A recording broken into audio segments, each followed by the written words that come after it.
into that, everything goes perfect that night.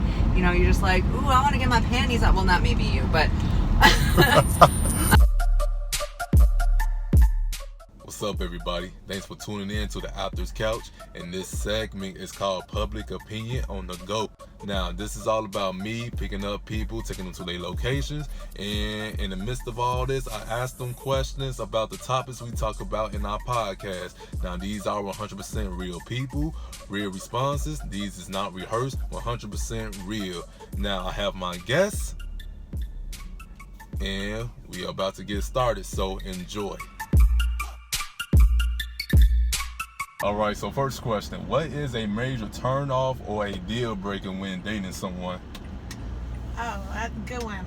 When someone's not open-minded to trying new things. So one of the questions I like to ask is, do you eat sushi? And if a guy right away says, ew, no, and then I ask him, well, have you tried it yet? And he says something dumb like, oh, I don't want to eat nothing that walks off my plate. Oh, wow. Done. I would say probably be a gold digger in a way. A female that's like gold or orientated on pretty much just like how much you make or what you buy for her and what you always got to get for her, and you know, nails done, hair done, all that stuff. Like that's a privilege to me. Okay. And not something I gotta do. Something that you can earn. But that's a deal breaker for me though. All right, a deal breaker when dating someone. Smelly breath, for sure. Like, that's legit. Because, I mean, haven't you ever been in that situation where you're about to go into that, everything goes perfect that night, you know, you're just like, ooh, I want to get my panties up. Well, not maybe you, but go in for that kiss, and then you're just like, oh, that is halitosis city, my friend. Like, no thanks. A major turnoff. Yeah. A major turnoff to me is somebody that can't hold a conversation. If we talking about dating, I gotta be able to talk to you because I'm a deep person and I'm an overthinker too. All right. It just come with, I guess, being an artist or whatever. But they gotta be able to talk to me because if we can't hold conversations besides talking about our relationship or what the future holds, if we can't talk about other things, life, man, it's gonna be real boring. I can't date someone who is not empathetic, meaning that if you cannot understand and empathize with my emotions or with the emotions of other people in the world, it's just like, I can't. And if you don't listen, if you're not a listener and not just like a listen to respond, but a listener like to engage in conversation, like to take interest, those are two things where I'm just like, yeah, we're not gonna work. We just not gonna. So, do you prefer to date guys that are in shape or skinny or on the bigger side? That really doesn't matter to me because what I notice, sometimes guys that are really in shape and full of themselves into their bodies, they're sometimes dumb as a doorknob. So I don't really have time for that shit. You prefer skinny, in shape, or thick girls, and why? Well, typically I don't have a preference for say, but I'm kind of skinny.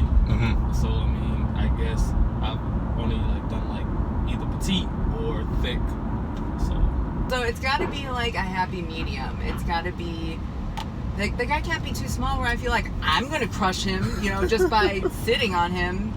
I also can't feel like he's going to crush me under his, like, folds of flap. So, like, no. It has to be like, you know, I don't mind a little extra. Okay. Date girls that's in shape, skinny, or on the bigger side? I ain't gonna lie, in shape. Or to each their own. Everybody's beautiful in their own way. I have my own preferences. So in shape. In shape? Why is that? I want you to live long. I mean. So in recent news, Chris Brown be catching a lot of heat lately for a lyric he said in one of his songs, and what he said was he only date black girls with the good hair. Now a lot of dark-skinned girls came out and said that he doesn't allow dark-skinned women into his sessions while in the club. Now, do you believe that's his personal preference, or do you believe that is hate and colorism towards dark-skinned women? Maybe that's his personal preference. I really don't like to touch on those type of things because I don't know. Because I do know that sometimes people like to make darker skin as a bad thing and lighter skin as a better thing. I've heard those things. That doesn't really matter to me. but maybe that's just his preference. I would hope that he doesn't mean that in a racial way. Yeah. I think it's his preference, because just like how I just said that I wouldn't date, or well, I didn't say I wouldn't, but I just said like I didn't date like a fat girl before. Not saying that I wouldn't, but that's just like my preference that I've had. So it's not saying that I dislike fat people or anything like that. So I just think that's his preference. I mean, everybody have their own preference. Some people don't like skinny guys. Right. That's fine. But I mean, it's hard to say because one kind of goes with the other, doesn't it? Like, it is a preference, but that doesn't mean he is not a colorist against, like, dark-skinned people. Like, I don't know. That's weird. This is the first time I heard about that. That's crazy. Yeah. I mean, it's definitely colorism, no doubt about it. It's a very colorist thing to do because, you know, I say, why are you singling out the dark-skinned women? The light-skinned women got the same type of hair sometimes. Yeah. You know what I'm saying? Depending on their heritage and stuff like that and their culture. But that's in my opinion, from the outside looking in, it's definitely a colorist thing. And especially, you said with the real hair. Good hair. With the good hair. With the good hair. That's controversial. You know what I'm saying? It's very controversial. I learned to not tell a woman what I believe is right for her. So, you know, if it appeals to me, it appeals to me. But I'm not about to you know, keep a handful of these type of women out, or you know what I'm saying? It's very controversial and it's very dangerous. Just because it's your personal preference doesn't mean that it can't be colorism and hate towards dark-skinned women. I mean, they're not mutually exclusive. Like, one thing to say, this is my preference and this is what I like. It's another thing to bash and belittle the group who does not fit your preferences description while doing that. And so I'm kind of just tired of us talking about black women's hair when on a black woman it's not okay, but then you go and you pick up a Kardashian or a white woman and it's like acceptable and it's appropriated, but it doesn't look good on us when we created it. So I'm very confused by that, and I very much dislike that. But with him especially, and with a lot of artists, I think they try to like undermine it just by saying, well, it was, you know, just a line, it's just my preference. Like, your preference can be your preference, but it can still be colorism, it can still be racist, it can still be sexist or biased, whatever the case may be, because the two are mutually exclusive. They very much coexist oftentimes. It's just like a white person saying, well, I'm not racist, but I don't like this kind of black person. Okay, that's cool, that's your preference, but that's still racist. So it's problematic nonetheless. Where do you draw the line between something being a preference and something that's like you hating and degrading the opposite of whatever that preference is? Your exact words. Hating. Okay. Now, it'd be different if he was like, I hate, or, you know, something along with that line. He just don't like it. Like, just because I don't like something, that don't mean, you know, it's such a bad thing. So I think the line is just like, if it's a preference, it's just something you prefer one or the other. But if you go out of your way to ban this certain color, or if you go out of your way to do something and say something against it, then that's definitely like more along the lines of hate. Okay.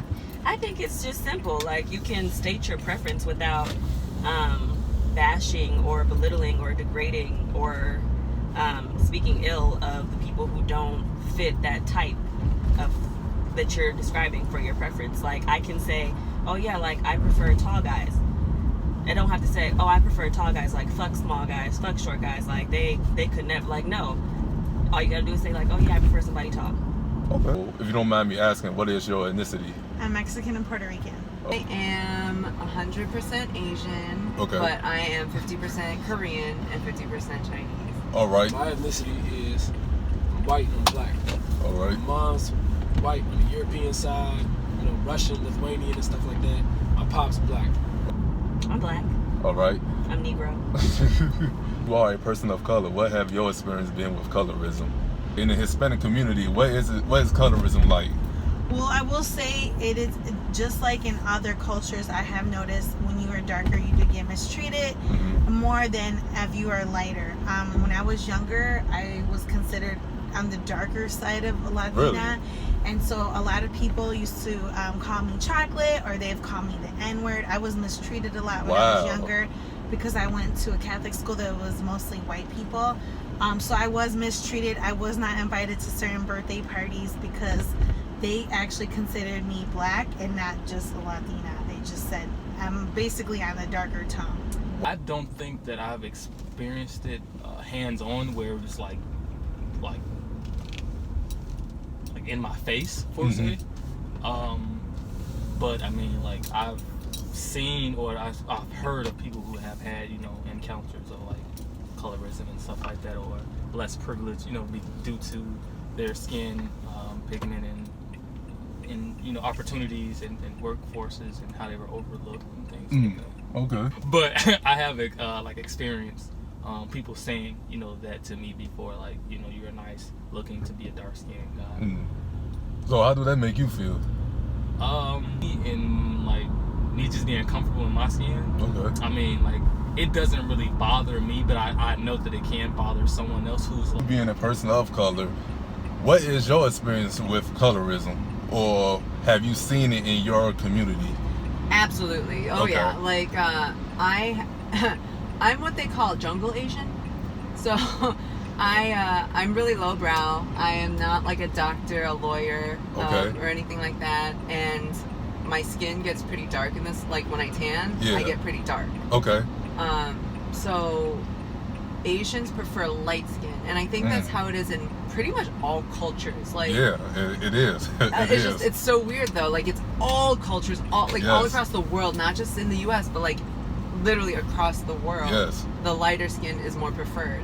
Yes. So people of the Asian descent, they'll literally go out of their way to like wear umbrellas in the sun, like under the sun. Oh, wow. Yeah, and then they'll bleach their skin. They'll they'll put on a bunch of like creams and stuff that'll keep their skin fairer and lighter. Right. So that's how it's always been. And so, Well, I'm light skinned, so I get from black folks. I get the white jokes. I get the Drake jokes. I get the the light skin jokes. You know what I'm saying? I get all the type of jokes. I get the I guess he talk black, but you know he's still light.